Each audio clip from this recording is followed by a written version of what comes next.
Every film on this list was accused of being a rip-off at some point. Sometimes it was a real heist, sometimes it was a love letter, and sometimes it was just two people having the same weird idea at the same time. So who's a genius, and who's just a really good thief? Let's find out. Alien hit theaters in 1979 and rewired horror, but Dan O'Bannon never really acted like he had pulled it out of some sacred void. He was famously blunt about his process, joking that he didn't steal from one thing, he stole from everybody. I love the transparency, but if you look at the DNA of this masterpiece, you realize he wasn't just being modest. Critics were quick to start connecting the dots, linking Alien to a whole graveyard of older sci-fi and horror. People pointed to films like The Thing from Another World, Night of the Blood Beast, Queen of Blood, It, the Terror from Beyond Space. And that last one is where the comparison starts getting a little uncomfortable because the overlap is hard to ignore. A deadly creature gets onto a ship, the crew comes under attack, and the monster is eventually blasted into space. Calling Alien a straight remake would be too much, but calling it a coincidence would be generous. But O'Bannon wasn't just borrowing story machinery. He wanted the imagery to stick in your brain too. That legendary giant skeleton in the derelict ship, the thing we'd later call the space jockey, also has a visible ancestor. Decades later, O'Bannon openly admitted he stole the giant skeleton idea from Mario Bava's 1965 Planet of the Vampires. Then there's Alfred Elton Van Vogt, who definitely wasn't laughing. He was a titan of the golden age of science fiction, right up there with legends like Isaac Asimov and Arthur C. Clarke, and when he saw Alien, he saw elements from his own work. The broad setup echoed the voyage of the Space Beagle, his 1950 fix-up novel, but the most specific parallels came from two 1939 stories that were later folded into that book. Black Destroyer, with its predatory alien loose on a ship, and Discord in Scarlet, with a creature that uses human bodies as hosts for its offspring. And Van Vogt didn't leave it at grumbling from the sidelines. He went after 20th Century Fox, and the whole thing ended in an out-of-court settlement.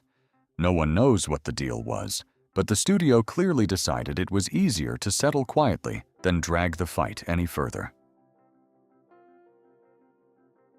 James Cameron may be the king of the world now, but in 1984, he was just a guy who'd had a fever dream about a chrome skeleton dragging itself out of a fire.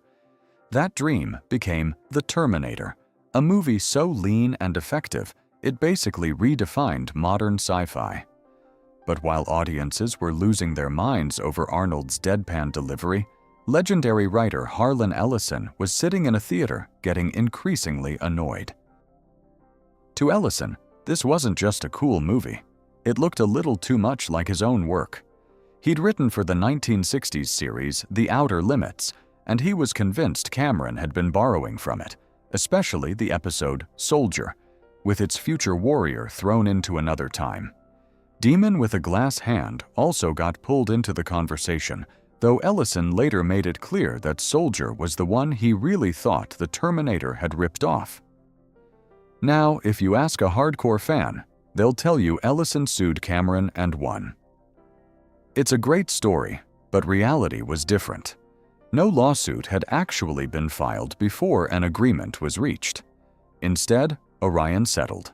Ellison got an undisclosed payment, and an acknowledgement credit was added to later prints and video releases of the film.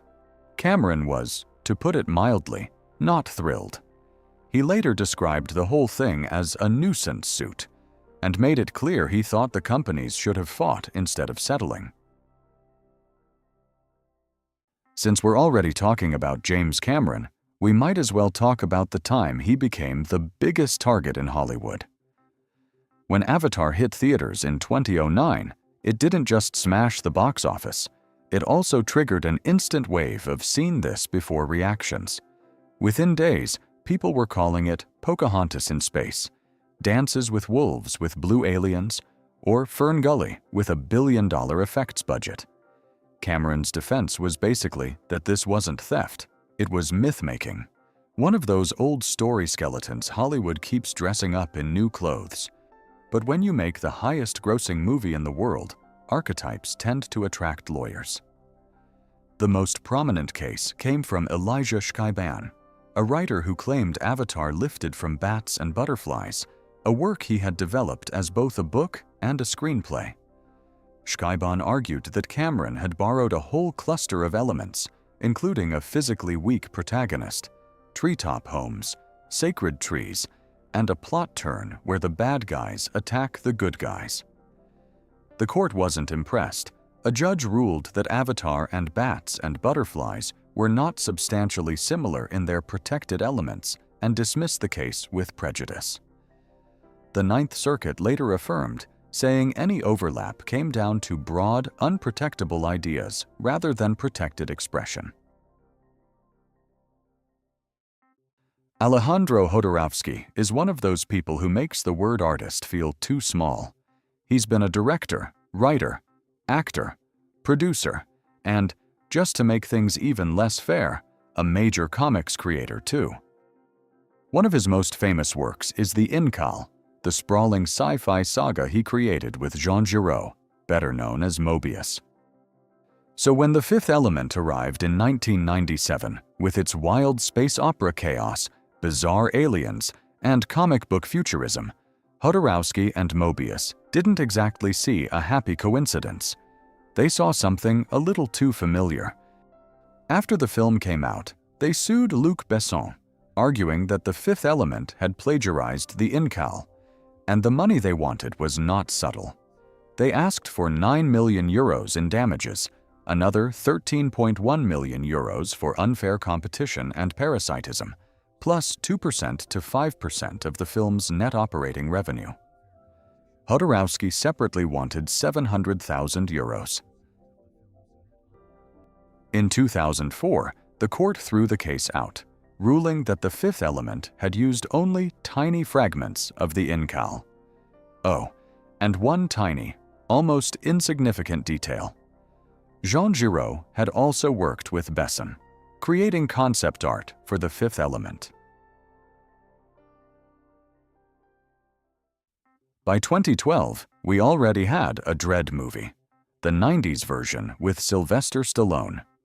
Whether you love it for its high camp energy or still have nightmares about Stallone screaming, "I am the law," it doesn't really matter.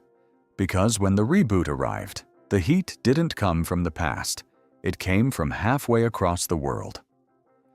Almost as soon as the trailers dropped, critics started pointing fingers at an Indonesian martial arts hit called The Raid: Redemption. Both films feature a team of law enforcement trapped in a massive, isolated high-rise apartment building, fighting their way up floor by floor against a ruthless gang leader. You had the warlord waiting at the top of the tower, the use of intercoms to taunt the heroes, and a systematic clearing of levels that felt like a video game. But before you call the lawyers, you have to look at the calendar. Dredd actually began filming in Cape Town on November 12, 2010, long before The Raid was even a blip on the global radar. In reality, both movies were being developed and shot on opposite sides of the planet at almost the exact same time. Alex Garland eventually addressed the elephant in the room on an industry forum, and he was pretty blunt about it.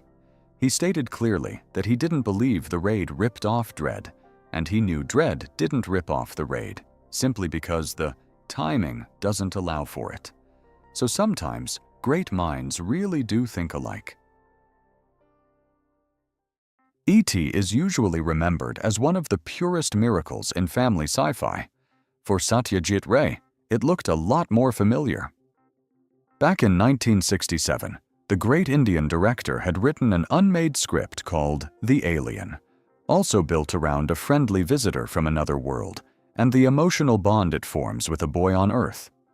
Ray later said his script had circulated in Hollywood for years in mimeographed copies and argued that E.T. would not have been possible without it.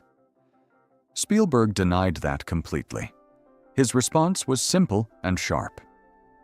When Ray's script was supposedly making the rounds, he said, he was still a kid in high school. And without any proven chain of who read what and when, that's where the story stays. Ray talked about possible legal action and discussed the similarities with Arthur C. Clarke, but he never sued Spielberg or Universal. There are also later comparisons to other films, like the Quebec movie The Christmas Martian, though those are much less central to the controversy.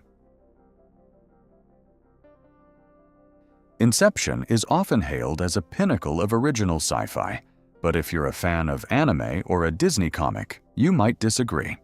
The more serious comparison is usually Satoshi Kon's Paprika. Both feature technology that allows people to enter and interact with dreams, and both play with collapsing spaces and reality coming apart at the seams. There was never any legal battle over that, but the comparison has never really gone away. Then there's the meme that took over the internet in 2010. Nolan stole everything from Scrooge McDuck.